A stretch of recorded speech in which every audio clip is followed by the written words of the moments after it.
Welcome to the Common Room in Newcastle for the kick-off press conference in Fight Week for Josh Kelly versus Troy Williamson, a Super Welterweight title clash at the British level, joined by Nissa Sowland as we top off the Undercard press conference about to get underway. Nissa, it's a huge fight. We'll speak about the Josh Kelly-Troy Williamson fight shortly.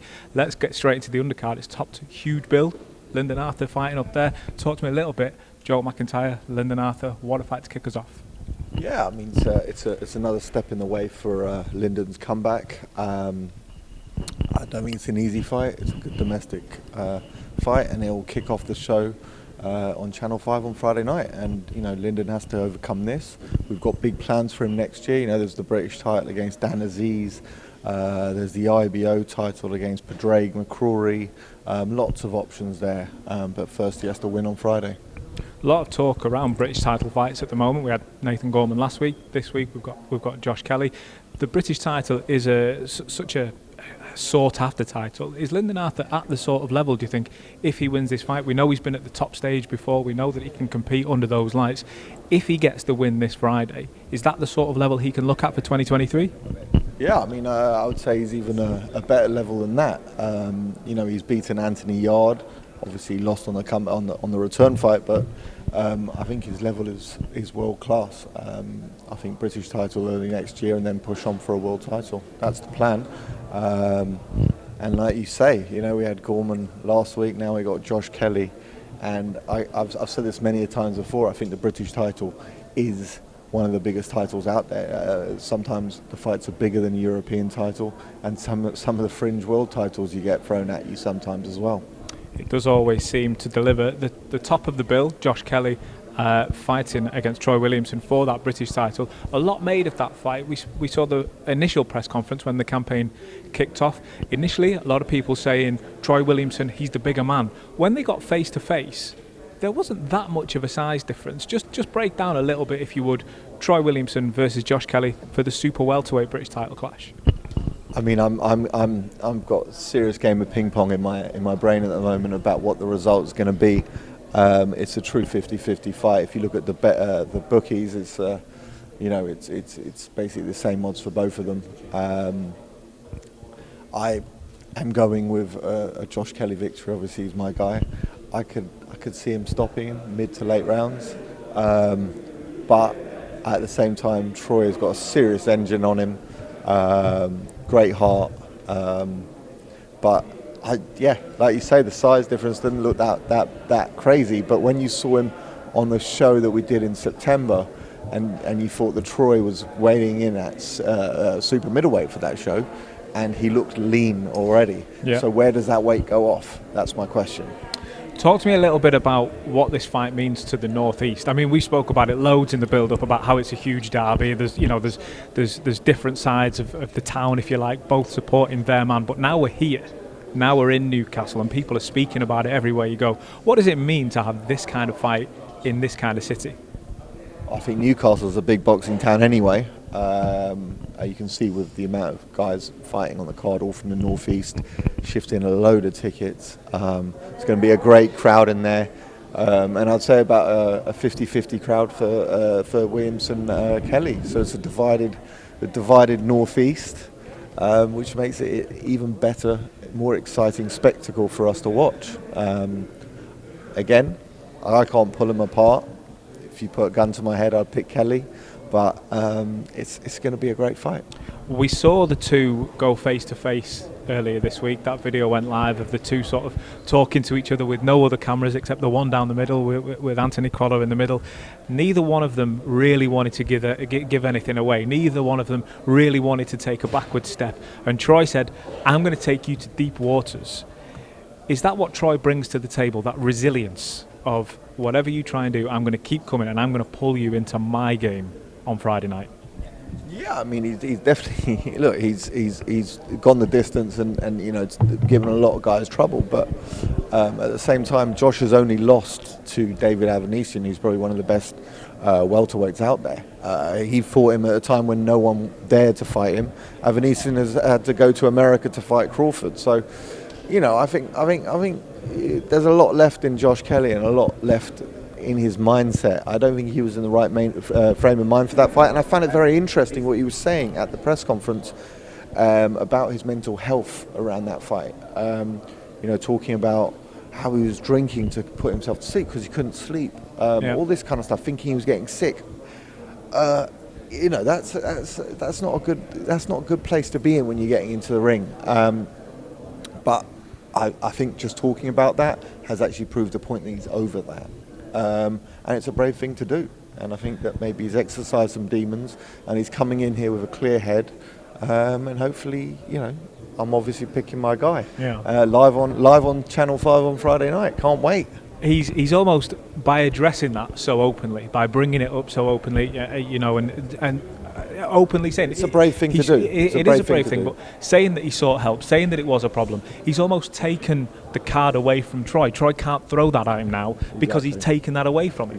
Exactly. And these days people are open with their mental health, especially in boxing, which I think is great. And fighters, they are.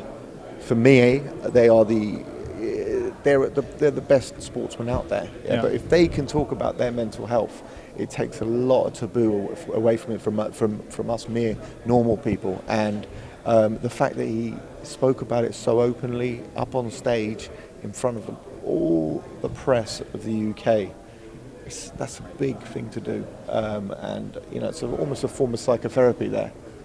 It's almost as if people bring up, can Josh keep it together in fight week? Is his head good? But the fact that he's done that, speaking about it now, like you say, that's a really brave thing to do. If he ticks that box off, I don't think anyone's ever doubted his physical capabilities in the ring. No one's ever questioned the skill level. I mean, this is one of the most highly sought after amateurs. He's got all the talent in the world to win this fight. If he keeps his head screwed on, I think he wins it. If he doesn't, he loses. Quite simple. Troy's got the capabilities to beat him if he's not on his A game mentally and physically. I think we're going to bring Troy Williamson in. He's just arrived around us. Troy, speak of the devil. We were just speaking about the huge clash this Friday night, live on Channel 5 from 9 p.m. You're defending your Super Welterweight British title against Josh Kelly. It's a local derby. It's a huge fight. It's one that the fans have been calling for. Just talk to us a little bit about how you are in fight week. Yeah, really good, really chilled out. Just counting on the days now. I really can't wait to get in there and get the job done. You seem calm. Is it a case of, like fighters always say, the hard work's been done, now it's time to enjoy myself? For you personally, is that where you are now? Yeah, exactly. The hard work has been done. I've been in camp for 11 weeks. Very hard and technical camp. I had some great sparring, hitting all different types of numbers in my training, S&C and running. So yeah, just a case of winding down now, relaxing, enjoying my time, and we got to work Friday night. Would you say this camp has required more concentration? Has this camp required more effort and input because of the size of the fight than maybe any fight you've been involved with previously? No, definitely not. It's another fight, isn't it? Obviously, I'm a true professional, so I take every fight serious. Doesn't matter whether it's at the start of my career against a journeyman or if it was going to be for a world title. I'm very disciplined and willing to learn at all times. So yeah, nothing's changed. Hard work and dedication as always. What's the buzz been like around you and your fan base, given that it's a local boy, it's not some journeyman that's come in from here, there or anywhere, it's a local guy, everybody knows him. I'm sure there's a lot of crossover in that fan base as well. What have the people around you been like in the build up to this one? Yeah, it's massive. Obviously, like you said, it's got a lot of people talking. The whole of the North East talking. I was in the Metro Centre an hour ago, just walking around shopping, and people are pointing. I could see people pointing and chatting about it. So it's got everybody talking, not just in the North East, all over the country. I've sold tickets from all down the country that are travelling down, so it's great. The atmosphere is going to be unbelievable, and the following's getting bigger, and I'm really appreciative to everyone that's bought tickets for me, except myself. Well, we can't wait to see you on Friday night. We can't wait to see you up on the top table very shortly. But to kick us off today, we've got a stacked undercard press conference, which I think we are moments away from going to. It's going to be Joe Price that kicks us off. A stacked undercard featuring Lyndon Arthur, a rematch between Jose Stewart, Franklin Ignatius, and a host of local talent. We're going to go live straight to that top table now with Joe Price.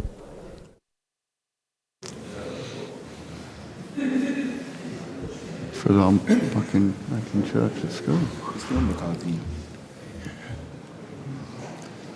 Co-feature and undercard, yeah.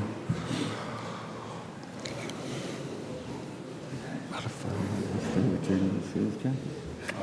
Is he not just sponsored by KFC? Hi everyone, welcome to the final pre-fight press conference for this obviously huge night of boxing on Friday at the Utility Arena in Newcastle. Judgment night is what it'll be. It'll be against obviously Troy Williamson, the champion, Super Welterweight, that British title, coming up against Josh Calley, another talented North East fighter. It'll all be live and free on Channel 5 from Friday, and before obviously we get the main event kicked off after this, we've got a plethora of talented fighters obviously in front of us, ready to advertise themselves in the right way in front of a huge Newcastle audience as well as a huge viewing audience as well. But to kick things off, I think we go over to our promoter, Callum Sauerland. It's only right that he briefs us on how much of a big night this is going to be. Good afternoon, Newcastle. Nice cold welcome coming off the train this morning. So a banging show, it's a big show. It's a huge North East takeover. Got to say, before we go into boxing, some of the outfits up here today, I thought Junior took the week with his KFC outfit yesterday, but there's a couple up here. I'd like Joe to tell me later on what big knob actually means in a Versace bathrobe, but I'll go to one-on-one with him on that one. No, fantastic card, great card. Full credit to my brother for putting the card together. We've got obviously a super main event, but I think the co-feature, Lyndon, obviously back on Channel 5, tough fight with Joel, and we're looking, to build people up for future Channel 5 events. We saw how well this platform does. Last Friday night, Harlem Eubank, in his first ever main event on Channel 5, smashed the whole boxing, and it was a big boxing weekend, to absolute smithereens. In fact, I would call it a first round, first minute knockout, with 1.88 million viewers on terrestrial television. So that shows you the sort of platform the guys and girls with us are aspiring to get to put it into perspective. Look at Harlem's year. He started off last year with us boxing on the undercard in Latvia when we were promoting Myris Bridis in a world title fight. Came through the card, went to co-feature, now headline, 1.88 million viewers, So lots to aspire to. So I hope, and I'm sure, everyone will put on performances. There's a couple of real great matchups. Joe, I'll let you go into detail on that in a minute. But it's great to be in this special fight city, and be talking more about the main event in a minute. And as Carlos said, obviously, super talented undercard. So we'll start there from the bottom with, obviously, Adam Reichard, your boxing debut, my friend. Just describe what the Northeast rather means to you, and to have your first fight there. Yeah, well, I think everyone up here will agree that to be from the Northeast, super proud to be from the Northeast, and to be on such a big card, which is probably the biggest card the Northeast seen for a long while, especially the biggest Northeast derby, and to be making my debut, which it's unreal, isn't it? I mean, it's what people dream of when they turn over professional, especially to be in the arena in Newcastle. And obviously, as we mentioned, mate, it'd be obviously debut in your first fight. People might not have seen too much of you. How would you sell yourself to that audience? What kind of fighter are you? Well, I like to think I can do a bit of both, bit of everything, but come forward, back foot. But I mean, on Friday night, I'm definitely going to be coming out and taking centre of the ring, and definitely be pushing the pace and looking for that stoppage. But if it doesn't come, it doesn't come, and I'm trying to entertain the fans at the end of the day, and that's what I'm here to do. Adam, thank you there. Travis, next to him. Again, another local talent making his debut, obviously at home in the Northeast. There seems to be more and more talent coming out of the area in recent years. What's it been like for you to be a part of that? I feel like it's a massive privilege. Obviously, the big shows are starting to come up in the Northeast now, because obviously a lot of the top amateurs have actually turned pro now, signed up some big promoters. And obviously the big promoters is bringing the shows up into the Northeast, so it's giving people like myself and the other lads opportunities. So I'm thankful for that. And sort of to reflect the same question that was asked of Adam, again, pro debut, there might not be that many people that have had the opportunity to see you just yet. What's going to be that key component to your game that gets the fans excited and off the seats? Well, I like to think I like to try and push the pace a lot during my fights, and I like to think I'm a busy fighter.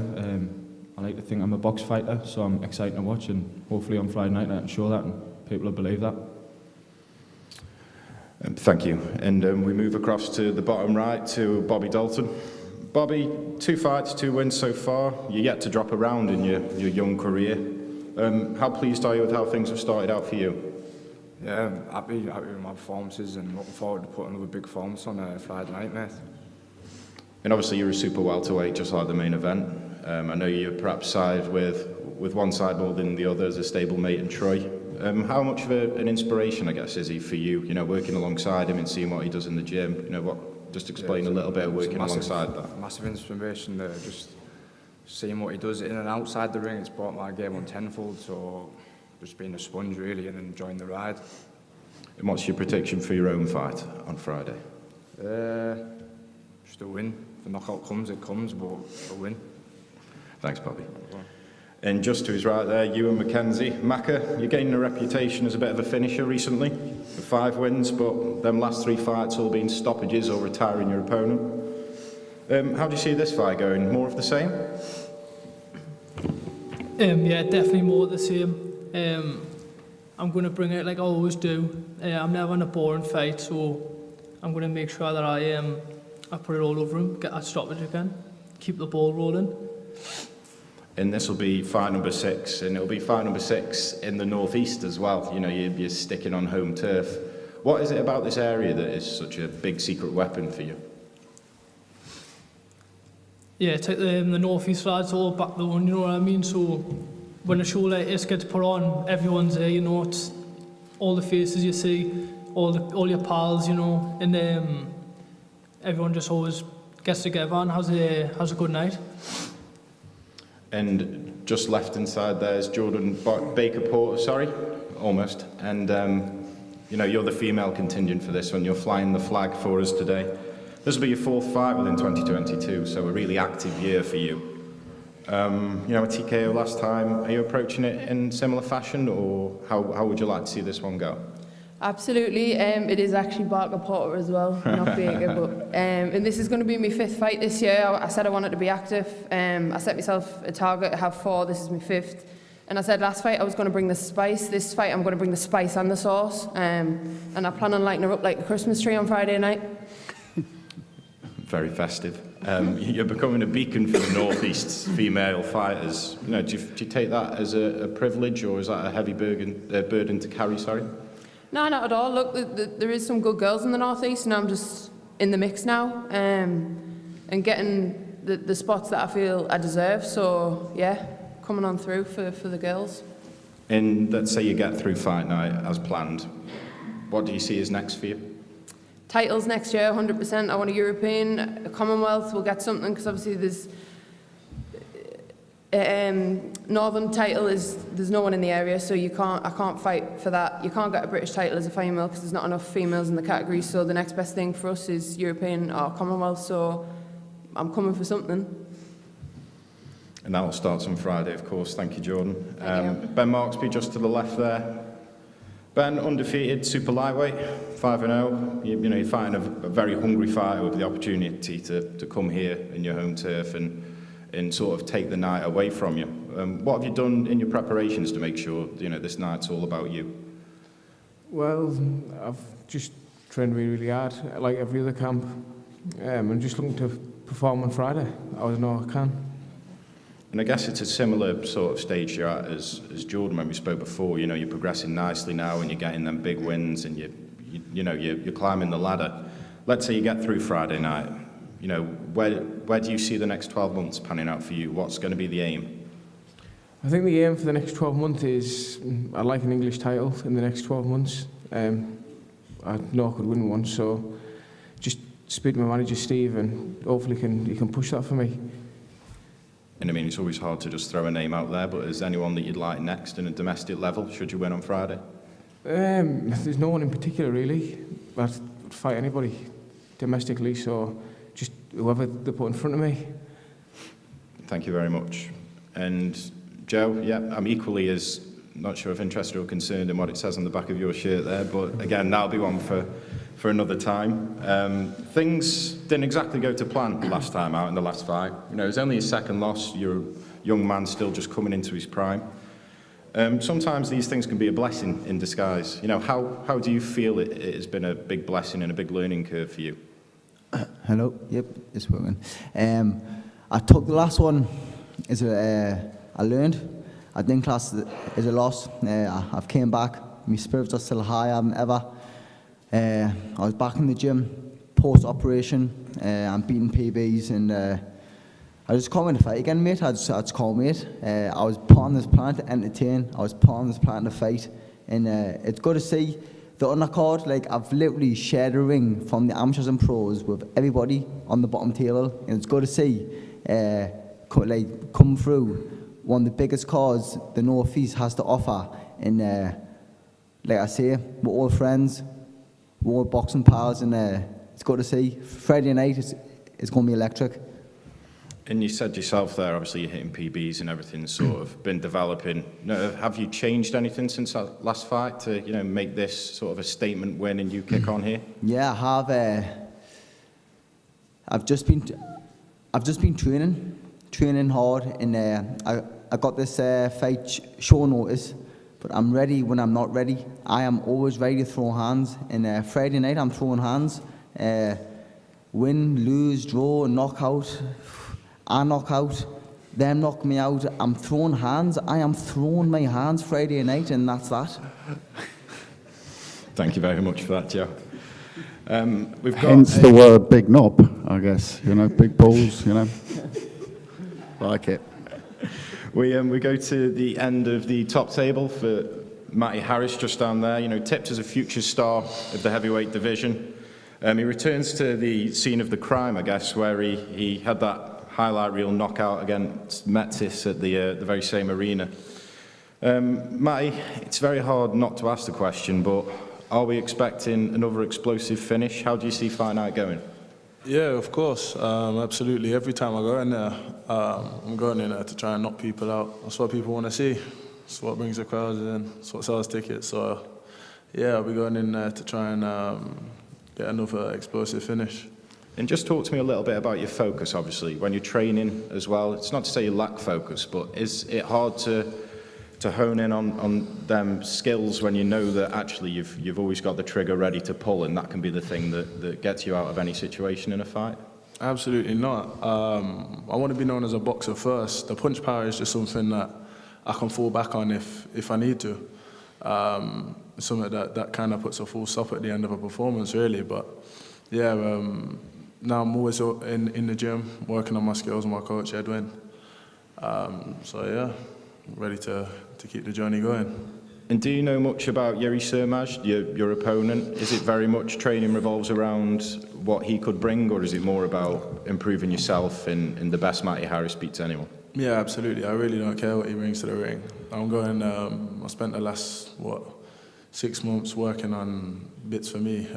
As I said, I'm not looking at this guy, I'm looking through him.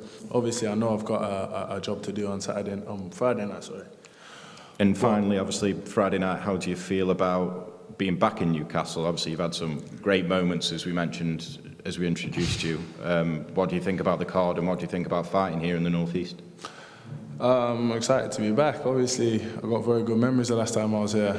Got that highlight reel knockout, so yeah, I'm looking to bang another one of them out. Thanks, Matty. We move on to heavyweights again, and we've sort of created a little saga here after the first fight being a draw between two very big men and very big hitting heavyweights. It's the rematch between Hosea Stewart down at the bottom there and Franklin Ignatius next to me. As we say, they couldn't be split. You know, now they've got 6 rounds to settle the score. Calla, I want to come to you first, if that's okay. What did you think about the last fight, and are you hoping that we get a winner this time around? I'll just say a couple of words first on Magical Matty, and then on the other heavyweight fight. I think Matty's come through the year very strongly. He's one of it's an exciting scene in heavyweights, especially the British domestic heavyweights, and I think by the end of next year we'll be in a position to really challenge those bigger names. He's had a couple of showreel knockouts, but also some very strong performances, activity. yeah, I mean, the all heavyweight one, you know, Jose looks in very good nick. Franklin looks very smart as well today. Look, it was a fight that had the fans standing last time. I believe our head of social media caught the mouth guard from one punch even. So we saw fists flying, we saw punches landing at heavyweight. It's going to be interesting over 6 rounds. It's tactically a very big difference to a 4-round fight at heavyweight. So I think that's going to be very interesting to see. I mean, the first fight was real good fun. Look, they're both early in their careers, learning, and you know, it was a learning fight, I think, for both. So we'll see who took the better lesson out of it. And I'm very excited to watch it. So Franklin, I'll start with you. She sat right next to me there. A draw last time then. Talk me through how you feel the fight went and you know, how do you feel about the decision? Well, first of all, thank you to Kel and Nisse for having me on and giving me the opportunity. I appreciate it. The fight the first time round, you know, it was literally, like I said, it was an opportunity that got offered to me. I took it with both hands. And with the fight itself, you know, I thought I'd done enough to win, but at the same time, I can also see why I was given a draw, so I'm not complaining about it. It was definitely a lesson, you know. I went back, I didn't really take any time off. I went right back to the gym and applied those lessons, you know, to learn from it. I think I brought me on as a fighter because the opportunity was the first time I was in that type of situation. And as a result of it, you know, I came back a much improved fighter. And then, you know, since then, I think I've just come on. I've had a lot of sparring, a lot of developing. I was also given an opportunity to spar Hergovic. You know, he has complimentary things to say about me, and I learned a lot from that experience.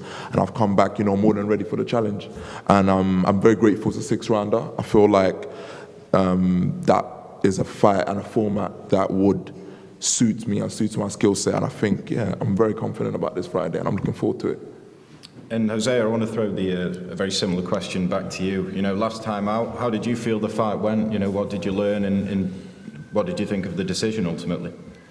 There's many things I took from it. Like, you know, I learned from it. I understand that I just got to stick to my boxing, do what I do best, not get drawn into the theatrics of anything else. You know, I hope he's put in the work, because we've been in the gym daily, regardless of injuries and whatnot. And yeah, I'm more than confident. Likewise, I've got the great sparring in. Just been building my experience, and I'm ready to come Friday night and put in a performance. And Franklin, obviously you shared the ring last time. It's going to be a longer format this time. Was there anything that surprised you when you fought Jose last time, or did you see any weaknesses that you think you could exploit this time around? Listen, I'm just happy the fight went the way it went, because that gave me an opportunity to correct it the second time around. There's literally, as far as anything he's done, I mean, he looks the same to me, so it's an opportunity for me to just display my improvements. And I just wish it happened earlier, because I would have done it earlier and had a better job doing it earlier, but it ain't no difference to me whether it happens now or later. I'm more than ready for Friday. And what's going to give you the edge this time around? I had the edge the first time around. So there's nothing more to say. I had the edge the first time around. It's just about making it more conclusive and actually showing my own development this time, but no difference. Jose, do you agree with that? Do you think he did have the edge first time round? And what are you going to do again this time round to make sure you get that win? If he had the edge first time round, we wouldn't be here, for starters. You know, the jab was fixing him in, but we'll talk about that after Friday. And you know, like I say, I ain't here to do talking. The talking's long. Friday night, I'm going to put hands on, and I'm going to show what I've been doing. So that's this mystery injury you brought up. I still never saw no evidence about it. I never saw nothing. You know, we would have had this fight earlier. We've been calling for it earlier. This mystery injury you brought up, I didn't see anything. But like I said, we're having a fight. It's Friday already, so there's no point talking too much. Man, talking done. Talk done. Friday, it's here, innit? You got the fight. I wanted the fight. That's that. Nothing more needs to be said, innit? I'll see you Friday night. I'll just ask for one more from each of you then. Franklin first. Prediction, how's this fight go? Stoppage. Any round? No, not particularly. Whichever, I don't mind. Okay, Jose, yourself? Just going to set pace on him, regardless how it goes. It might be a 6-round beatdown, or he might go crumbling in one of the rounds. We'll see. Thank you very much. Calla, I'm going to come back to you for a huge light heavyweight fight. Lyndon Arthur, King Lyndon Arthur, a fitting setting really. It's quite a regal place we sit in today. He's fighting Joe McIntyre, you know, someone with a good pedigree and a good ability to push every fight that he has, a good finishing record. What do you think of this one? I've always got used to every time I hear the words King Arthur, because most might know or not know, but we promoted Arthur Abraham from his first pro fight through his 3 world title fights. So when I hear King Abraham or King Arthur Abraham and now King Lyndon Arthur, it's good to keep that family tradition going. We're delighted to sign Lyndon earlier this year. Super exciting weight class. Tough opponent in Joel. It's exactly what Lyndon wants. He's got a great setup in Manchester, and he's teeing everything up for a big 2023. But can't look past Joel. It's a big fight. Again, I'm talk about those eyeballs. I'm a promoter, so they've got the platform to do it on. Super exciting domestic fights to be made next year. But again, that's for sign afterwards. For us, it's Friday night. It's a tough fight, and bring it on. And Joel, I'll start with yourself if that's okay. You've got more rounds in the bank than Lyndon, more of that ring time. Lyndon's obviously a tremendous athlete and a great boxer, but how are you going to use that experience to edge this one? For me, the experience has come from in the time in the gym and the years in the pro game. I had a very short amateur career. It was like 12 fights, 11 wins, 1 loss. I didn't do the pedigree, I didn't do the GB, I didn't do the travelling all over the world, fighting, over and over again, consecutive days. So I had to learn going straight in at the TKO gym, in the old TKO in the East End. And so I had to learn there. So I learned in the game. So so the experience has come over the rounds. Like you say, I'm going to use that. I'm going to use everything that I've done in the multiple round sparring with top lads. I could name drop, but it's just not my style. But yeah, over and over again, loads and loads of rounds, loads and loads of sparring. And I'm going to use that. And I'm going to use what I have naturally, which is heart, and just the will to fight. And you're known as El Toro, or the Bull, if anyone didn't know what that meant. And is this an insight in how you're going to approach this fight? Obviously, you mentioned your heart, you've got plenty of experience, but you're going to be looking, not to give too much away, is it going to be a fast, aggressive start? You're going to look to drag him into some deep waters where your heart can shine? El Toro's, the bull. The bulls run straight forward. They run straight forward without a great deal of thought. They just run red. Well, I don't do that. I like to react. So I'm going to react to exactly what is in front of me. We do have tactics and we do have a plan. But everyone has a plan, as Mike Tyson said, until they get punched in the face. So we're just going to have to react and do what we've got to do. So that's my game plan. And there it is in front of you. It's a reaction game. I like to counter punch. I like to come forward. I don't like to take a backward step. But if I do get put on the back foot, someone's going to walk onto something. And I guess again, how do you see this fight going? You must have closed your eyes thinking about this as you prepare for it each night and day. And is there a certain way you see this going for you? Yeah, I do. I see myself winning this. I don't see myself letting it go to the judges because I don't trust the judges to do me right. I'm not talking about robberies. I'm just talking about, why let another guy sort of tell you whether you want to fight or not when you can sort of put it beyond doubt yourself. That's not me being sort of big mouth and big this, big that, because that's not my style again. But I don't want it to go to the judges. I want to take care of the fight and I want to move forward. I really appreciate the opportunity to come here. This is what I've been all the rounds in the gym, like I said before, and all the rounds in the ring that I've done, this is what it's for. This is my first proper big press conference like this. After so many years in the game, you wouldn't believe it, but it's true. And this is what I've always wanted. So for me to let it slip now, it would be very irresponsible of myself. But yeah, I thank Westman and that, and they've treated us well, but I think they've made a big mistake bringing me in. In Lyndon, he says, this could be a mistake, and he's the bull. He's going to be charging. If the bull comes charging and is looking for a firefight on Friday night, what is the outcome in your eyes? How do you see that going? He has to say that, because why else would he be here if he didn't believe that he could beat me or that I believe he could tame me, kind of thing. So it's in my power to be able to do that and be able to tame him as the bull he thinks he is. So I'm excited for it. I'm trained well. He's a good, tough fighter. I've looked at him. I think he's won his last 2 fights by knockout. I think he's 2-time English champion. I'm not sure about that, but yeah, he's a tough opponent, and I'm happy to be in this fight. And you say there, obviously, he has to say these sort of things. It's his big night. He admitted that himself, being on a big show. Do you think that your level's above in comparison? Do you think, not necessarily this will be an easy night's work, but is he someone that you would have faced before in your career? It's just that if I can't beat him, then I'm set back more than I thought I was, and I believe I can. I believe I'm better. I believe everything I do is better than what he does. No disrespect, but I just do. And again, if I didn't believe that, I shouldn't be here myself. So again, I'm just excited for Friday, and only time will tell what's going to happen. And you bullied Walter Sakira last time out in your last fight. He was tough. He was tough, him though. And you said that yourself, it was a case of cobwebs coming off as well, and you say a tough man that you put away.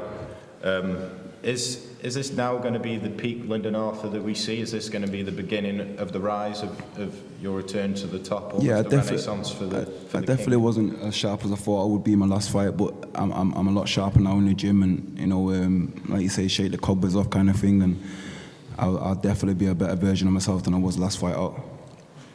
And Joel's mentioned his heart, and there is an ability to drag this into places that you may or may not want it to go. Have you got a certain plan for this fight? I appreciate you can't give too much away. Well, it's like you said, everyone's got a plan until they get punched in the mouth. So I prepare to punch him in the mouth on Friday a lot of times. So we'll see what happens. And again, the old cliche of not being able to look past anyone with respect to Joel. Say you come through this on Friday night. Where do you want the next few fights to see you go? Is it huge domestic names that you can mention, or are you looking at bigger and better steps on world honours? It's like Carla says, there's a lot of huge domestic fights in this division. This division at the moment's like absolutely popping, and I'm excited to be in it. I'm excited to be a part of the light heavyweight division in Britain, and the world stage is amazing as well. So I'm just looking forward to the future. Are you able to provide any names of who you'd like?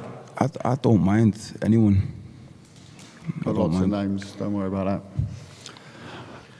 And closing comment in here from me.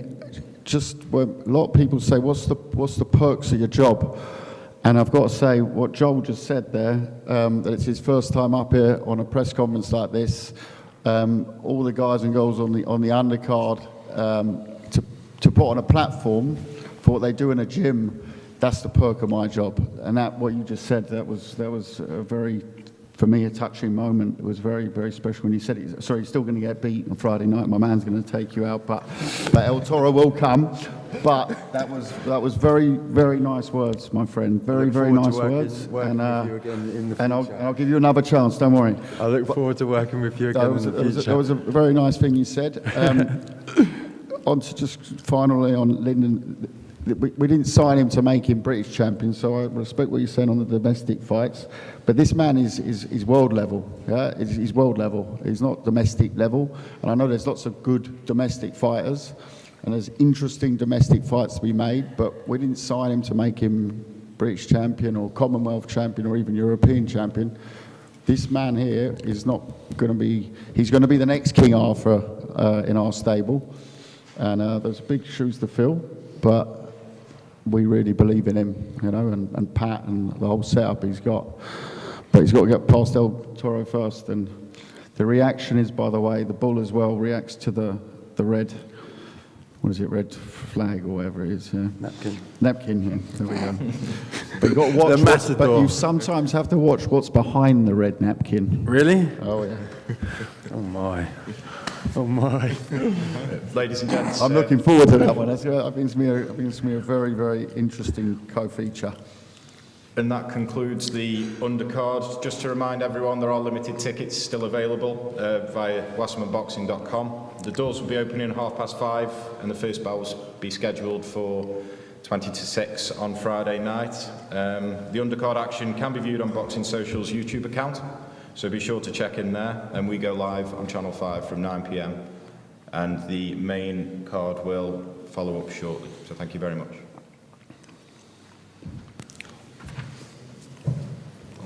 Done. Thank you. Good luck. All the best. Nice to meet you, brother. You be fine. Huh? Fine, you're good. Yeah. You know, right here. Way back. Yeah, he's my trainer now, man. Yeah. It's good. Man. All the best, yeah?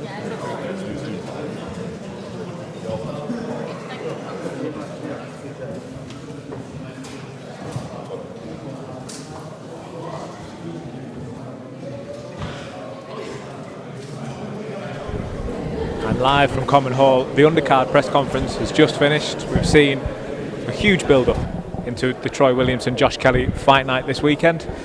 But the undercard is not one to be written off either. The star of the undercard here, first and foremost, Lyndon Arthur. Welcome to Newcastle. It's a little chilly. Yes, it's fucking freezing. Sorry for the swearing. We wouldn't expect anything different up here. It's always a bit chilly. How did it feel up on the top table? It's just another day. I'm used to being here now. I don't know. I've been at the top table quite a few times, and I feel like it's natural for me. So I used to get nervous talking up there. Now I'm fine. I loved the line that you brought out. I love the line as we're sort of stampeded upon up here. I love the line that you brought out. Everyone's got a plan until they get punched in the mouth. I plan on punching him in the mouth. When you're up there, people want to ask you about the next fight, the world level, the British level. For you though, I guess you've just got to focus on punching this man in the mouth first. He's the one in front of you. Yeah, and you know, it's tough. I watched his fight the other day for the first time. I've seen him. He's a tough kid. I believe I'm better. I believe I'm going to win. I believe I get the knockout. I generally do. But if I don't, I'm prepared for the 10 rounds. And like you said, I've got to focus on him. But moving forward, I've got a big 2023 ahead of me. Talk to me about the last few weeks, because as we know, you were there set to go on the undercard of a different fight that then didn't happen for reasons. Somebody cost me money for different reasons. But you are out now. What's your training regime schedule been like because of that stop-start activity, if you like? It wasn't so much stop-start. I knew. I trust in Sunderland and Kala Wasserman. I trust in them both, and I trust that they would have got me out before the end of the year again. So I stayed in the gym and I stayed training. I stayed sparring. I stayed ready. So this wasn't too much of a shock. Talk to me a little bit about Joel McIntyre. I know you were asked up there then. I can appreciate it's a little bit different when the eyes of the whole press are looking at you. What does he bring to you? What challenge? What challenge do you have to sort of get ready for? Sorry, I know you say it's a bit different, but I've looked at. I've only got. We made the decision 2 weeks ago. So I was supposed to fight somebody else, and then he come in 2 weeks' notice. Thank you to him, but I've watched him once or twice on the YouTube with the clips you can see on there, and I can say he's a tough opponent. He's tough. He can come. He's a counter puncher. He comes forward. He comes back. I've seen him. I think I'm sure he's got the last 2 knockouts in his last 2 fights. I think. So he brings. He puts a touch of fear into me. So I have to be sharp. I know that. You say thank you to him. Your plan to reward him for saying thanks is to punch him in the face? A lot of times. several times. Lyndon, I've got to ask you before we let you go. The main event is obviously hugely talked about. I think you know Troy. I think I'm right in saying both of them. I know both of them. I know Troy. I know Troy well. I sparred Troy a couple of times on the GB setup.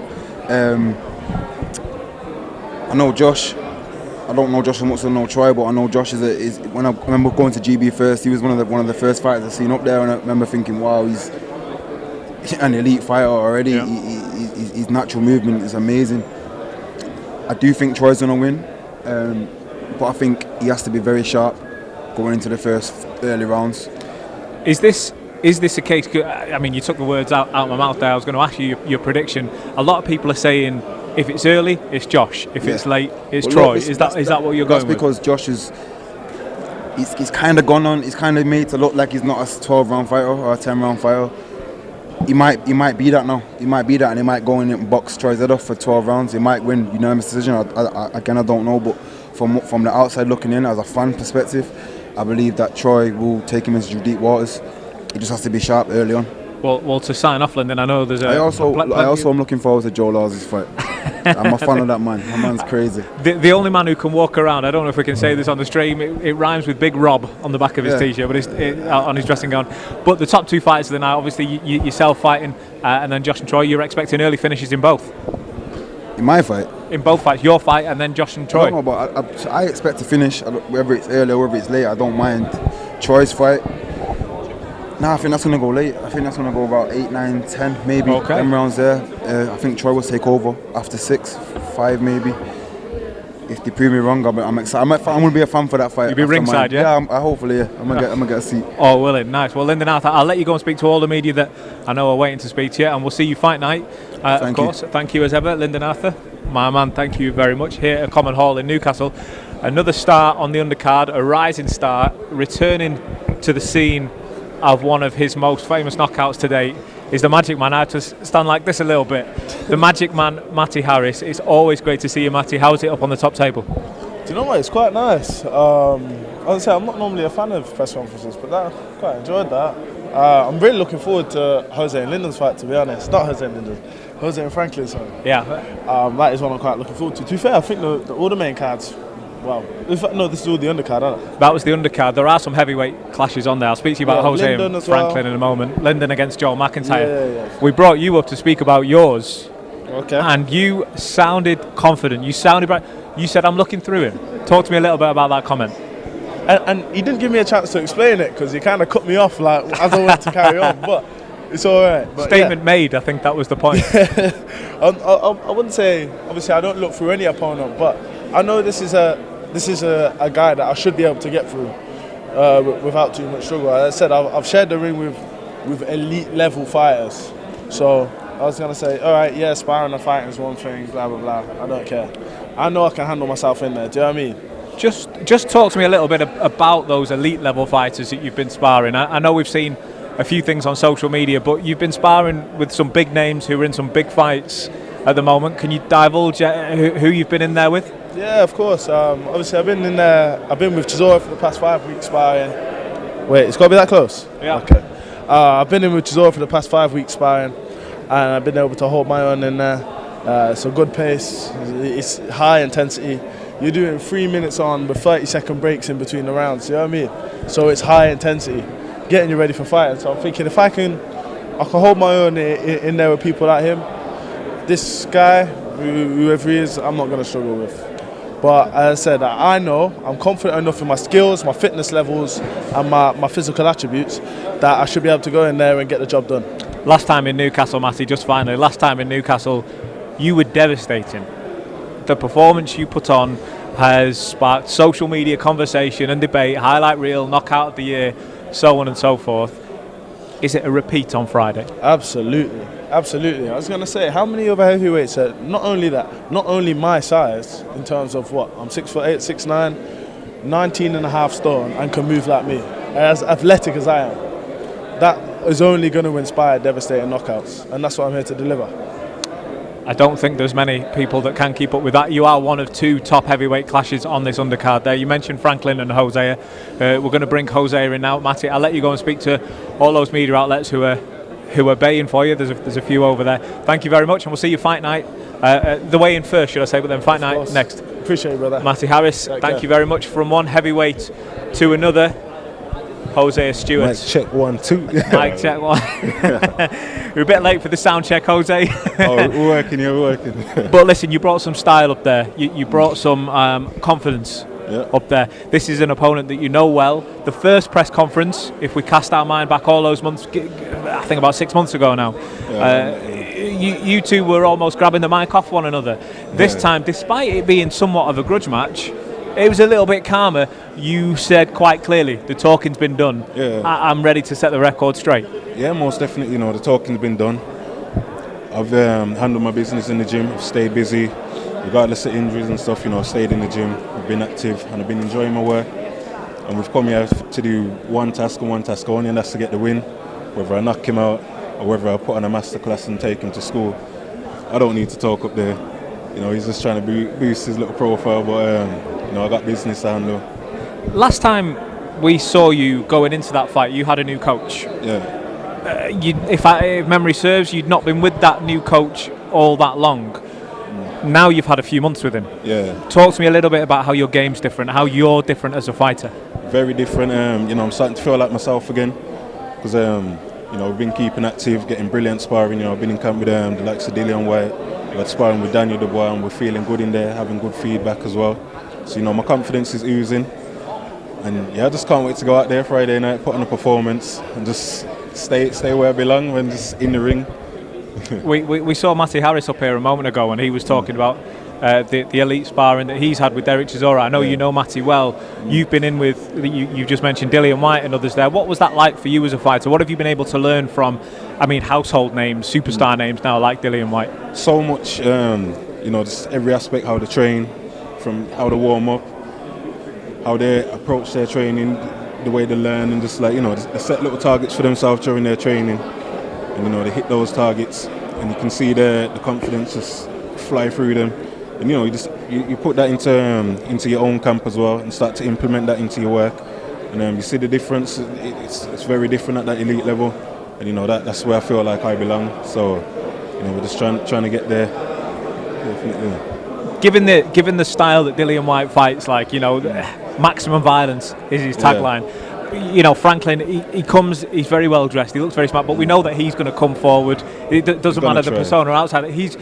Are we sort of expecting that kind of style of fight? We saw Dillian White last week, and that was a real sort of slugfest, if you like. Both fighters really went at it. Dillian, in the end, got his hand raised. Do you expect a similar sort of, maybe not split decision result, but certainly the same sort of style where both fighters come forward and just start throwing haymakers? For me, like I say, I just got to go in and handle my business, put on a boxing masterclass, hit him with hard shots, and he'll feel it. If he sees the final bell, fair play, as long as I get the win. If not, he'll crumble in between, and regardless what it comes with, I just got to go in there and get the win. I've got to ask you, Jose, before we clear the way for the main event, which is on the way up, of course, this Friday night, live on Channel 5, Josh Kelly against Troy Williamson, that unbelievable British title clash at Super Welterweight. Yeah.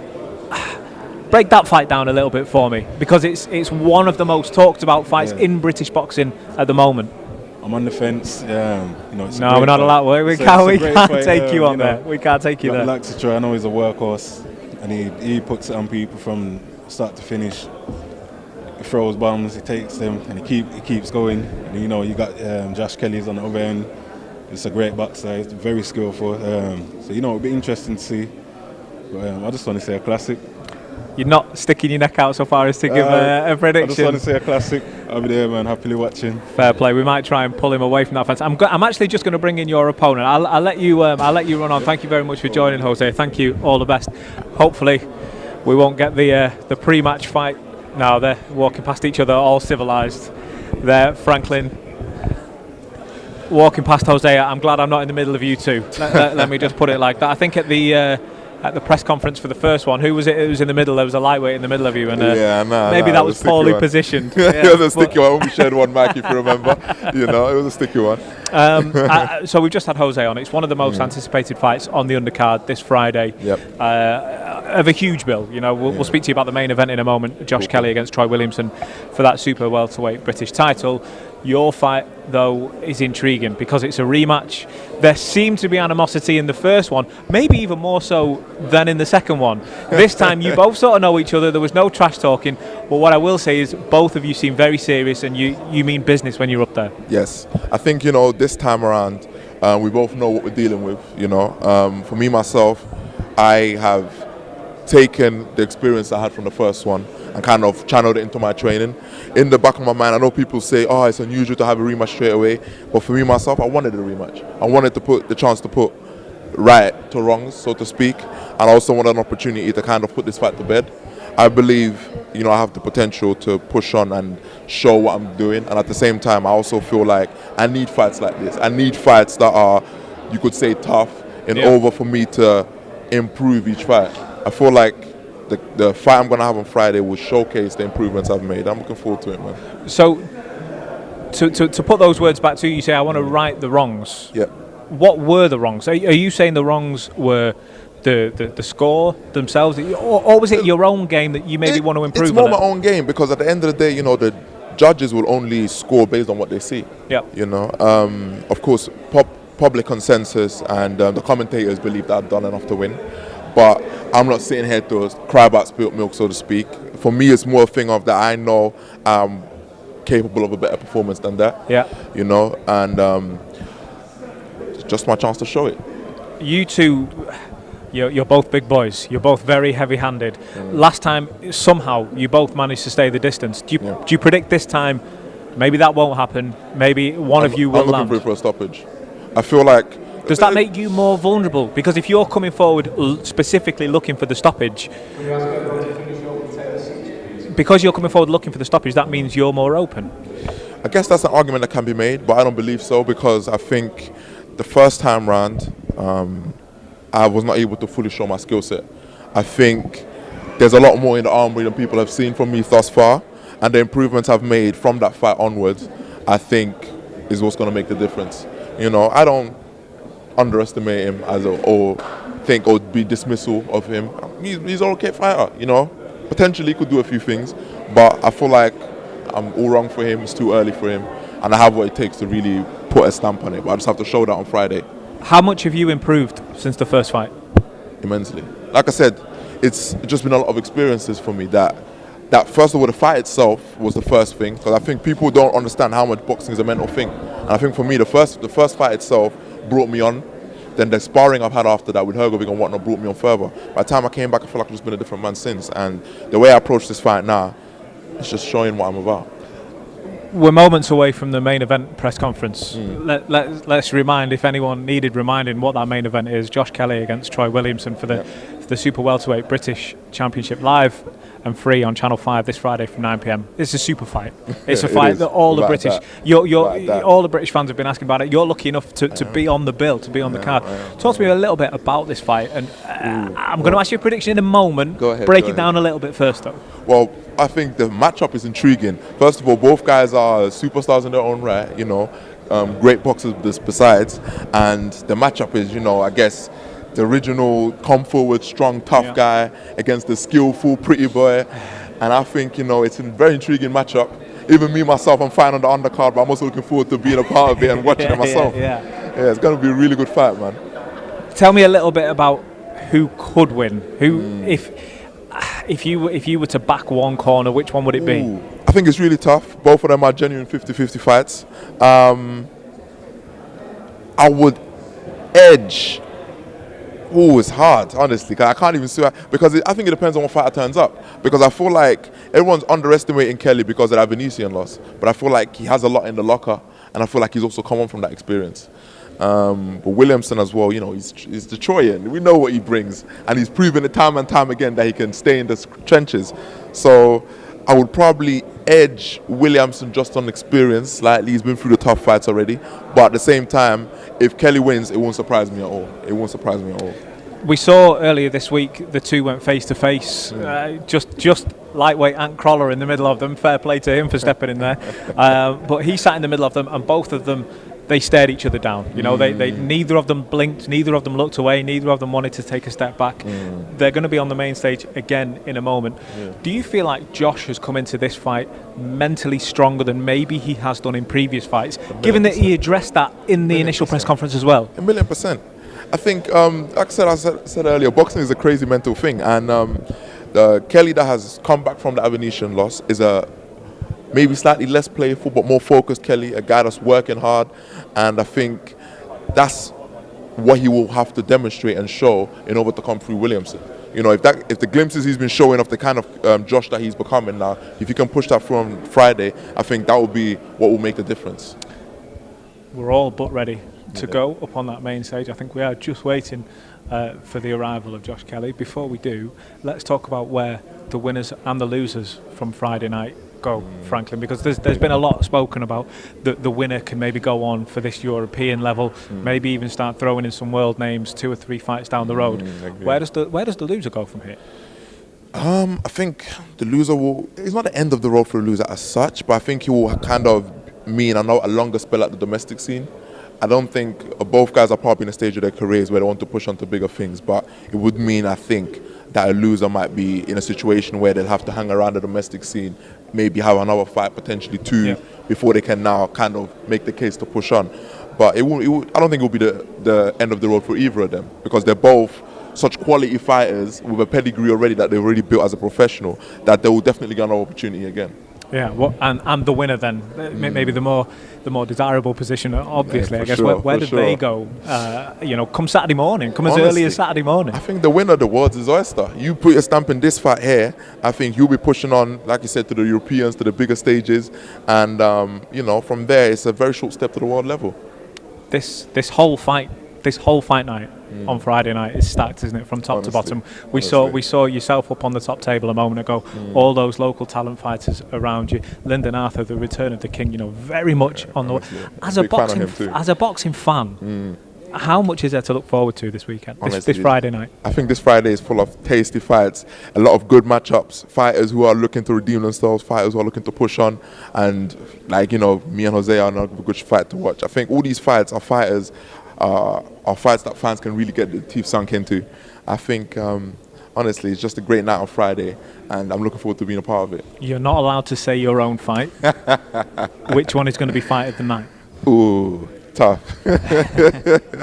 Tough. I just feel like it will probably the main event. I feel like Williamson and Kelly have more opportunities to make it a potential fight of the year contender. I think both of them will really be looking to stamp their authority, and it'll be great, man, honestly. I think that will probably be fight of the night, if outside of myself, of course. Fight of the night, potentially fight of the year. Franklin Ignatius, thank you very much for joining us. We are moments away from going live up at the top table. Josh Kelly and Troy Williamson have taken the seats up there. Adam Booth also has another little friend up on the top table. We'll make it a mission today to find out who that little fella is there with him. Could be a guy, could be a girl, dog. I don't know. It's not my area of expertise. Looks like a cutie though, but I couldn't tell myself. It's not my area of expertise. But just as we see Josh Kelly's trainer Adam Booth taking his seat, we've already got Aaron Bickerstaff, Troy Williamson up there along with Carla Sauerland. The mediator Joe Price taking his seat. So any moment now, we're going to throw to Joe Price.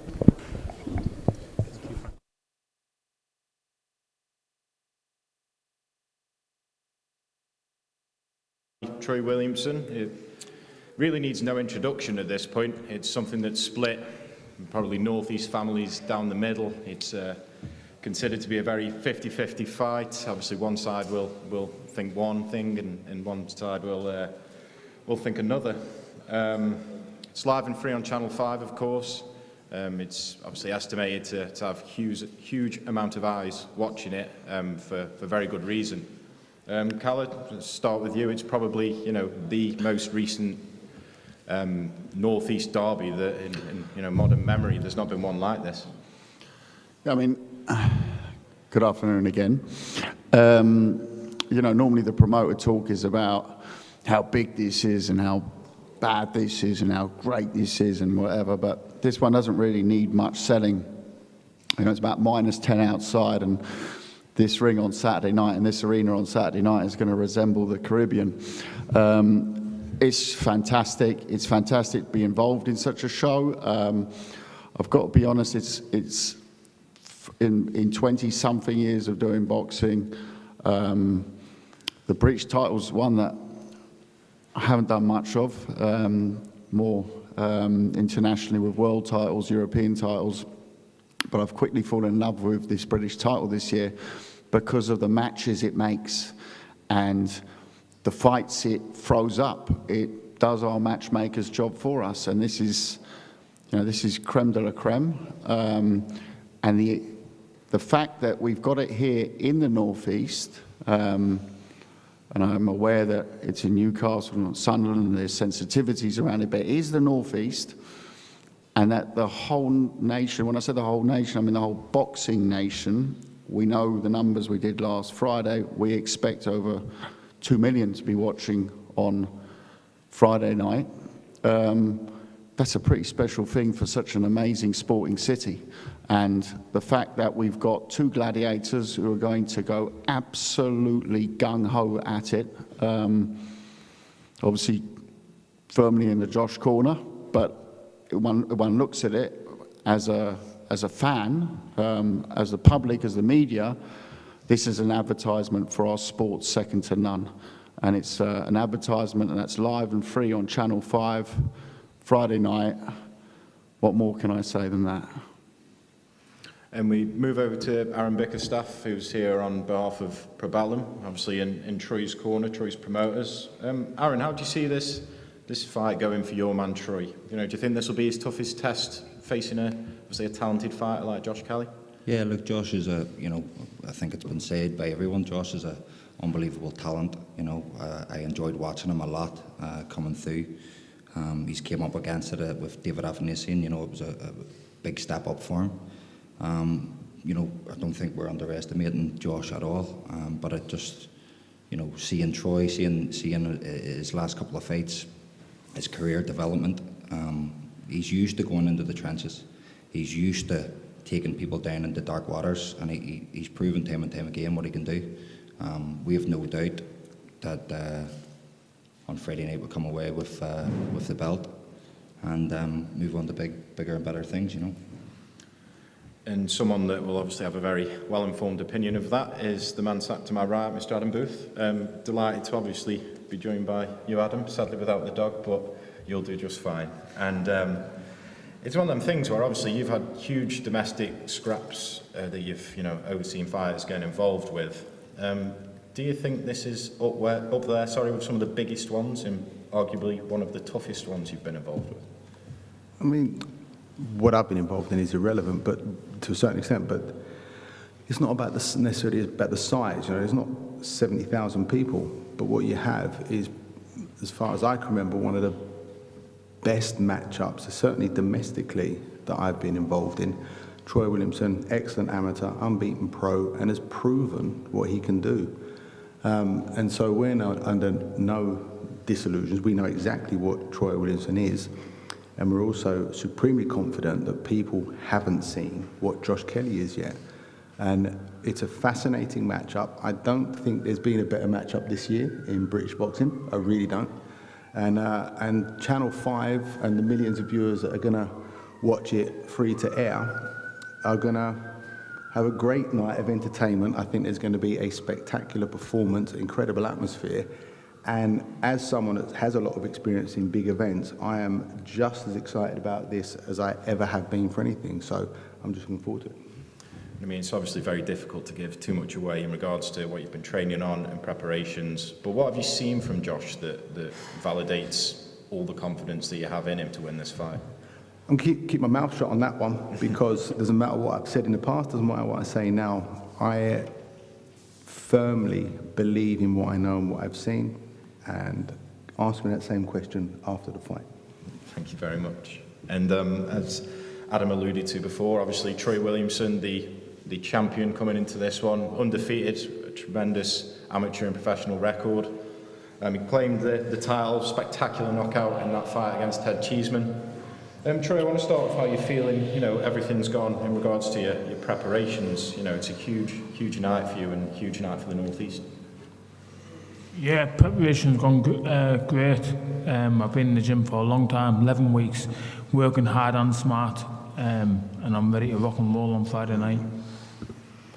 And I mean, I know this has perhaps been mentioned more than once, the term demolition job that you said what you planned to do to Josh Kelly on fight night. Just how do you plan on making light work of him? To be honest with you, what I need to do is just turn up and perform. The hard work's being done. I'm performing well in the gym. I'm firing on all cylinders, hitting numbers in my S&C and on all my runs.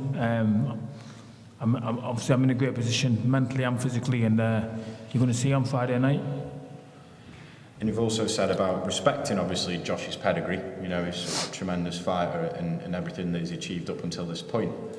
But what do you think that Josh lacks that you have that is going to be the difference? I've said it before, obviously I don't need to say it again. You've probably all seen that. I've said that I believe he lacks heart. I think it's bred in people, and for one thing for certain, it's bred in me, from where I've been brought up and from where I'm from. We're going to see on Friday night if Josh has got it, because I'm going to take him to deep waters, like I said, and he's in for a tough night. And again, it comes down to envisioning how you've seen this fight playing out. You know, just describe when you've closed your eyes and looked at this. How have you seen it going? You said he hasn't got heart. Does that mean you want to take him to the deep rounds, or do you think he doesn't have heart in the sense where you hurt him early and you can put him out? You know, just describe what you've seen in regards to this fight. Yeah, I'm not going in there to try and take him out. Like a lot of people underestimate my boxing skills. Like I box for Team GB all around the world. I box some elite amateurs all around the world. So don't underestimate my boxing. I can box, and don't think I can't outbox Josh Kelly on the night. Josh, will come over to you, the challenger in this one. He says that don't underestimate his boxing, and somewhat don't overestimate yours. What do you think of that? Well, yeah, I'd like to see that on the night, 100%. 100%. I'll say that again. I'd like to see that on the night. I'd like to see Troy come and try and box us. That would be good.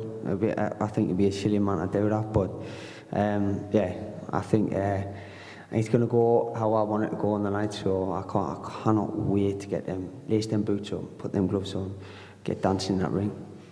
And obviously, it's the pressure will be. Well, I should ask really, is the pressure on yourself here as a challenger with a great reputation, or is the challenge equally on a man with a reputation and the belt to lose? You know, who's really got the most to lose in this one?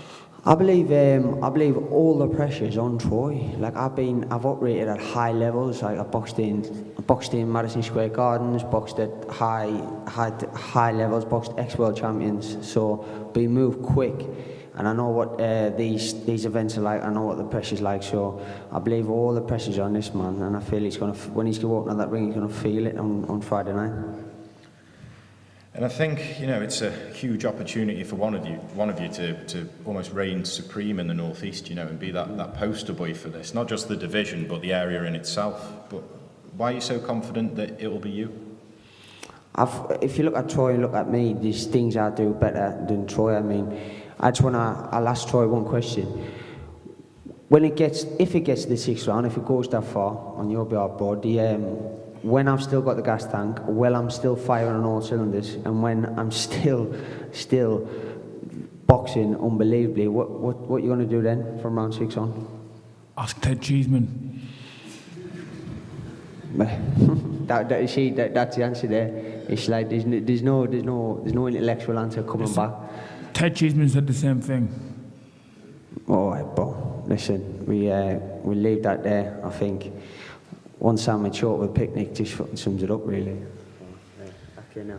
And yeah, this was already being described as a Northeast rivalry that's getting a little bit spicier, obviously, as we're sat here. Why do you think people are so invested in this fight? You know, you'll have your own fans, Troy will have his.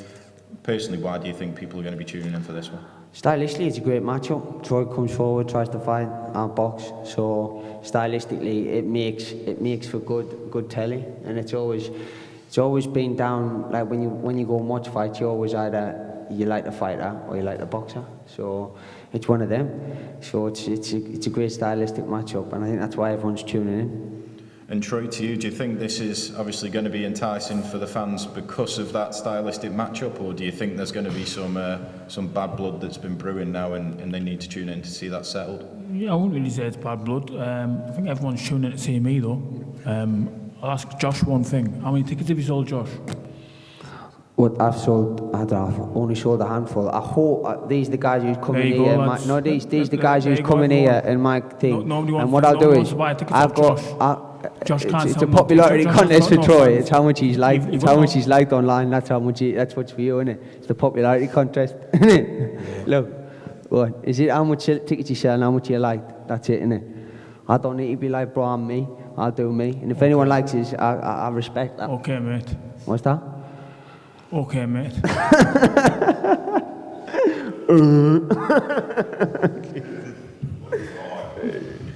And Josh, I'll put this. Let me ask you a question to both gentlemen gladiators. We talk about the scene Saturday night. Obviously, the eyes of the boxing nation on you. It's a fight that's much awaited, but it's also a fight where you know the atmosphere is going to be red hot. Josh, you've fought on big shows before, tried a little bit less, but at the same time, a big following up here. I was a little bit less. I've fought on big shows and I've delivered every single time. Madison Square Gardens. Madison Square Gardens, mate. Doesn't get any bigger than that. Does not get any bigger than that. Every time you've stepped up, you've Ex-world failed. champions. Every time doesn't you've stepped never up get an no opponent, better you've than failed. that. Doesn't get any bigger than that. You're stepping up to me, mate. Answer You know that one question. You Every know time you're you've stepped stepping to up, me. you've failed. How can I answer that when you're stepping to me? I'll rephrase the question. Forget what I just said. You can't talk to him. His head's empty. You can't talk to him. No, you're the empty head. You're the empty head. What?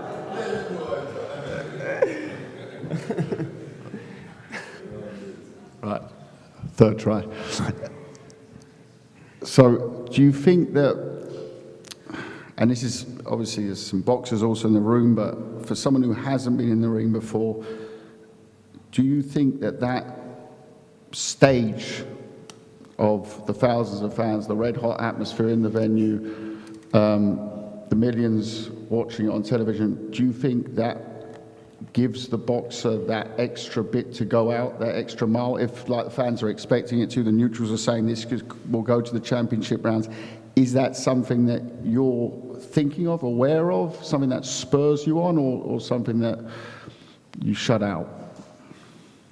Just take it in my stride. I know I can do the championship rounds, so be it. If it goes championship rounds, I'm there and I'm still strong. I'm still strong down the stretch. And you, Josh, you looking forward to that?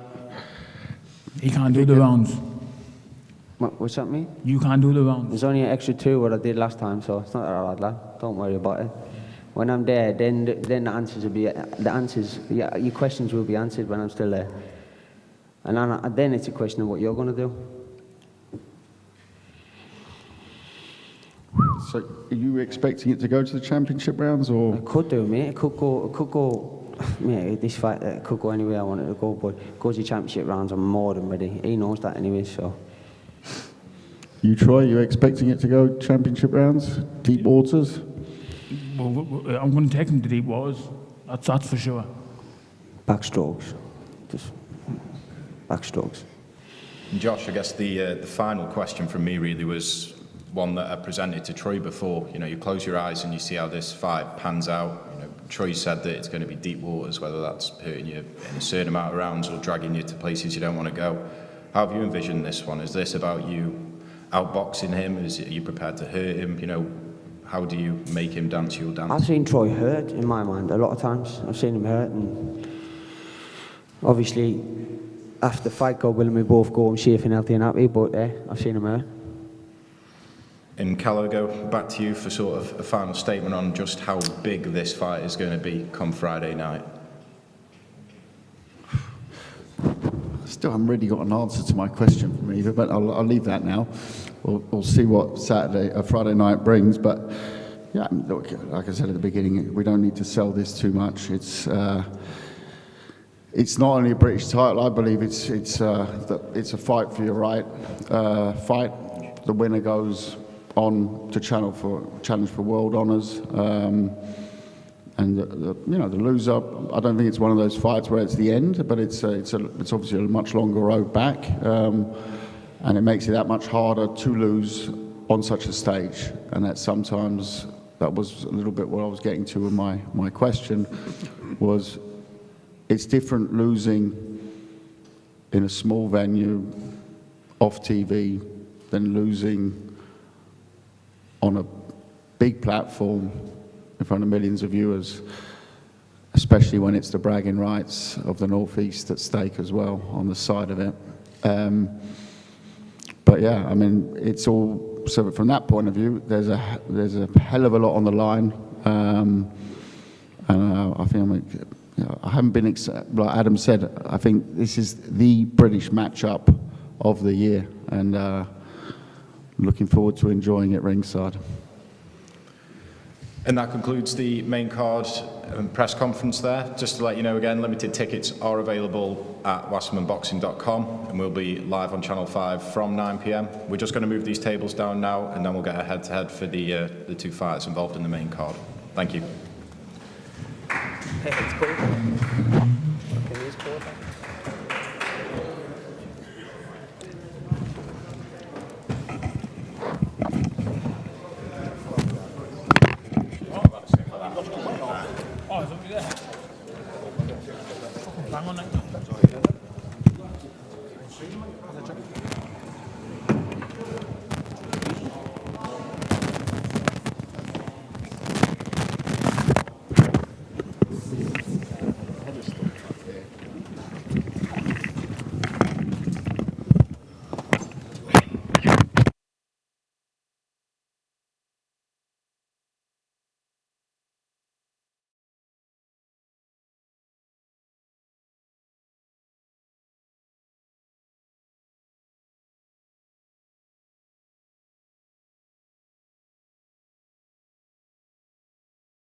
His isn't working. He's got this thing. What, he needs his He's thing got his switched? output. He's got his output thing on the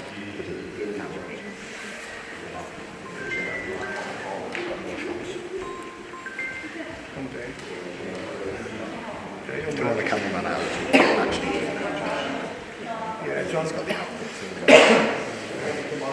He's, oh, there we go.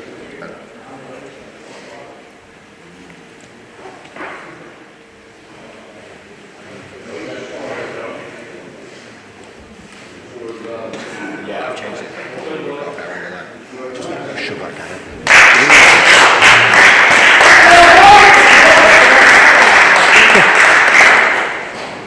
Shot in the head was our camera.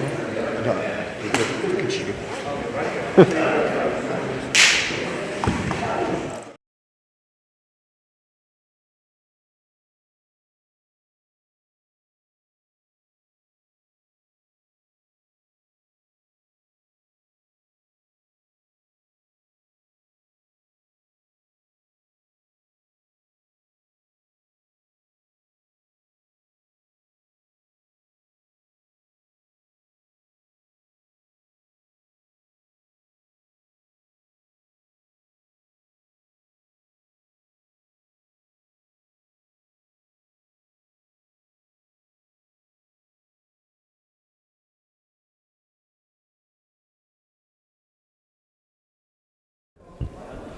Well, there was much talking up on the stage today as Josh Kelly and Troy Williamson faced off at the final press conference ahead of the British Super Welterweight clash this Friday, live and free from 9 p.m.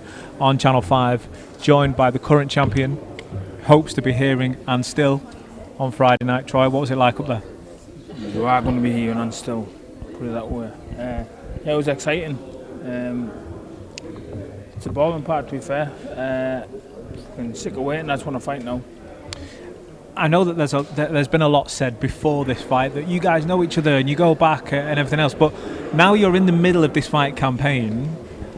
I sense there's genuine animosity. You guys, listen, if you could bring the fight forward to right now, you'd both probably take it. Yeah, therefore, obviously, I just want, like you said, I just want to fight. So it's just a waiting game now, counting down the days, and we're not far away. What did you see in him when you looked into each other's face, when you looked into the whites of each other's eyes, so to speak? What did you see from one another?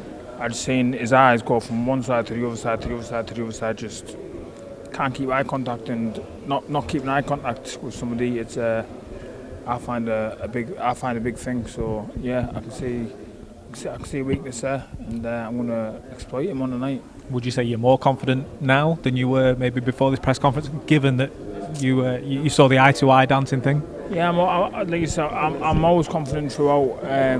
But yeah, the confidence is there, and that just comes from a lot of hard work and dedication and what I put in.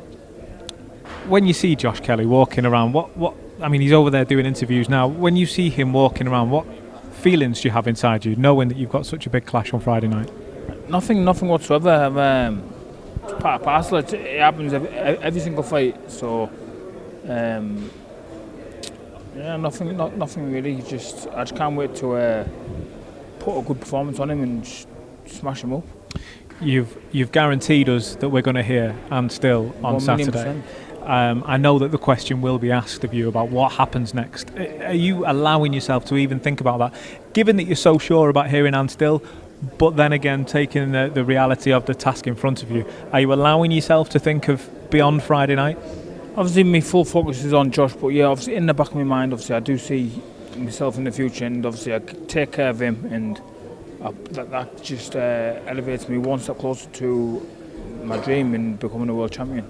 What happens now, Troy? What happens in between now and Friday night? I know we have a weigh-in, which we'll see you, but between now and then almost, do you go back to the hotel room, put your feet up? Do you go out and do some more training? What happens in between now and then?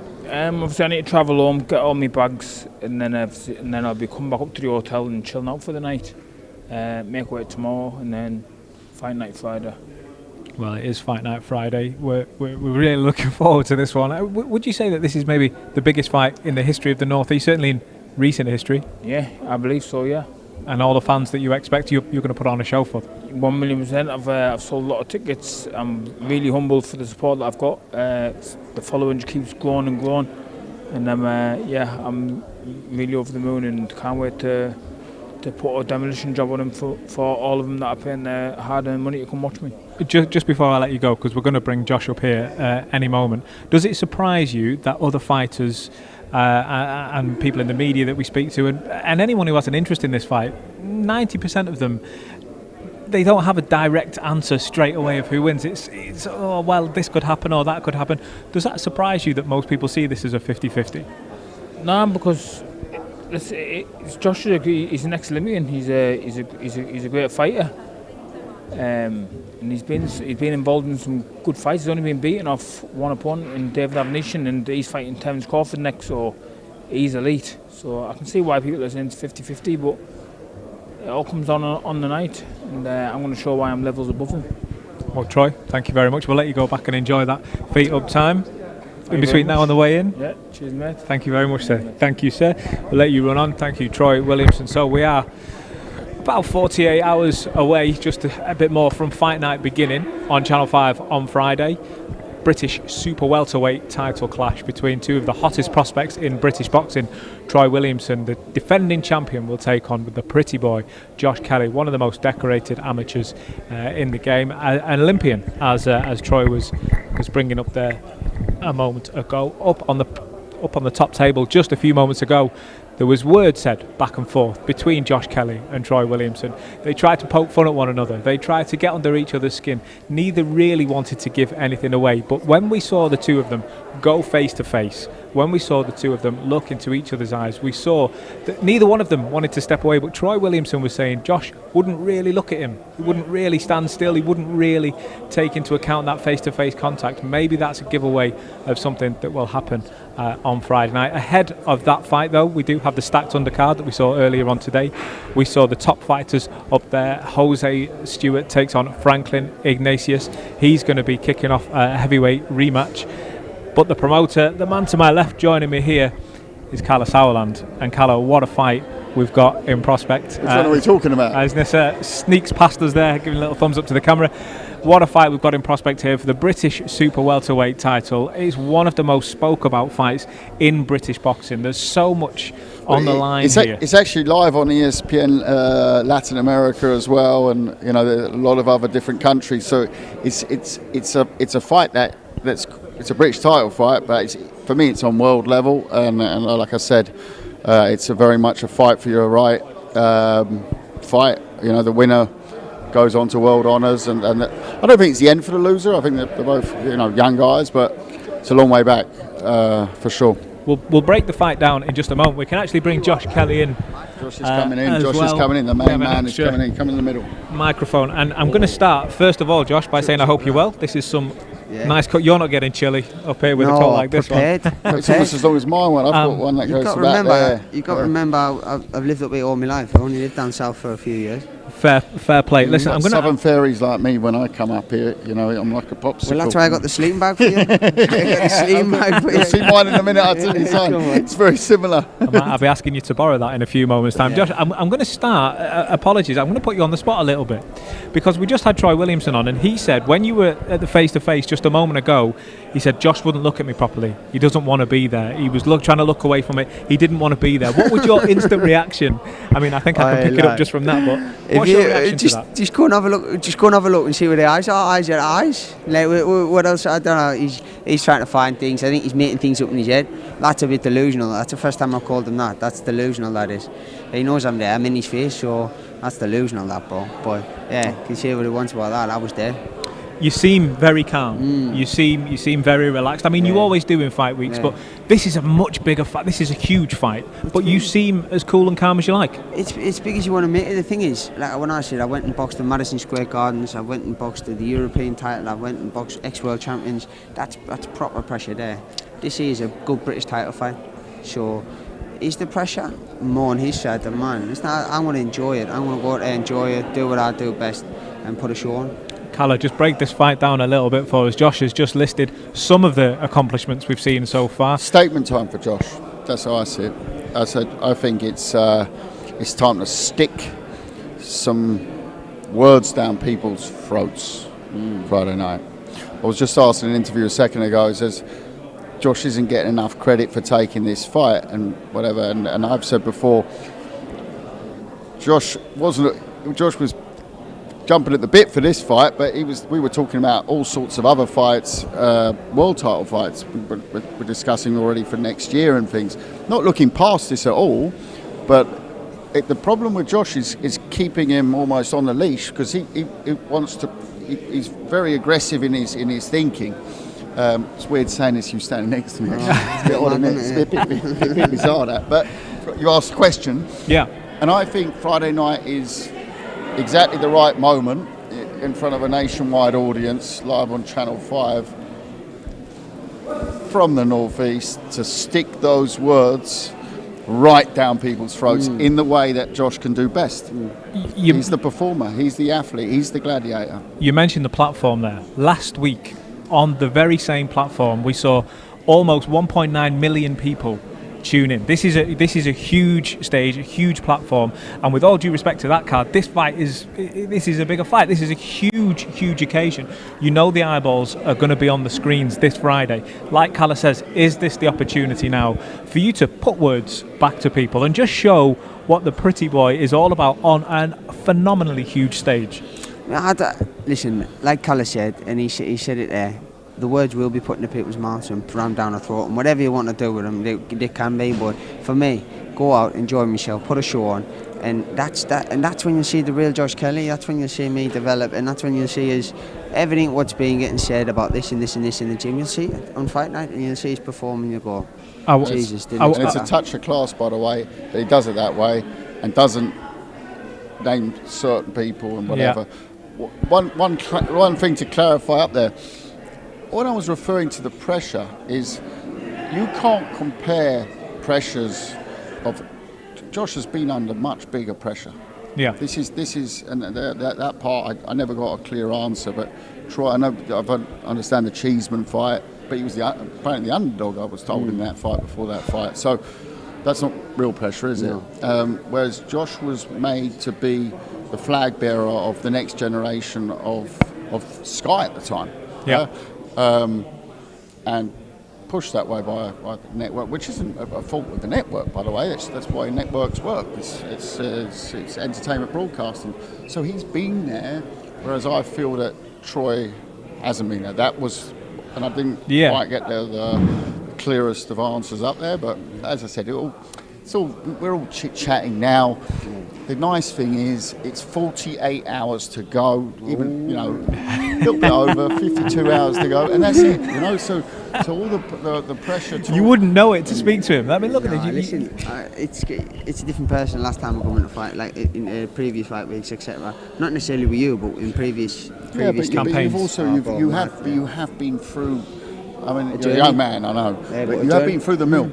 Already in your career, if you think about the way you've been shot up from the amateurs through the system at the beginning of your career, it was very fast track. Even breaking out through the Olympics and coming, that's a lot of pressure there to deal with that. That's huge, and people confidence, eyes on you straight away on the telly as soon as you box, as soon as you fight.